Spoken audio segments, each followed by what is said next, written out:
This is Tim Golema from MAHLE Aftermarket, and today I'm in the service engineering department, and a few samples have been shown to me that I think could be relevant.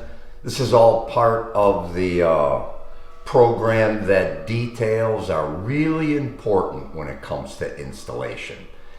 So Power Stroke is a very popular application, and there's been a lot of things done over the years because Power Stroke is such a popular platform to use. So I'm going to show you a few examples where maybe spending a few more moments would save everyone time and money.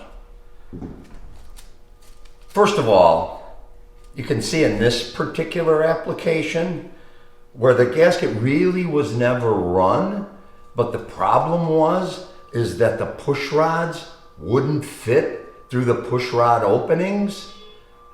So you would have thought the obvious solution to the problem might have been to spend a few more seconds and maybe think that the fit should have been better rather than try and squeeze it through the hole. The reality here, simply the gasket was installed upside down.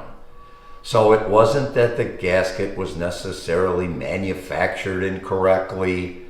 The components were right, the gasket was right. It was simply that the installation was done too quickly, and rather than try and confront the problem at hand, because I'm gonna tell you that usually you're going to be able to install those other parts. Someone has gone through that engineering, so you shouldn't really have a problem. It's time to stop and take a look and make sure everything fits.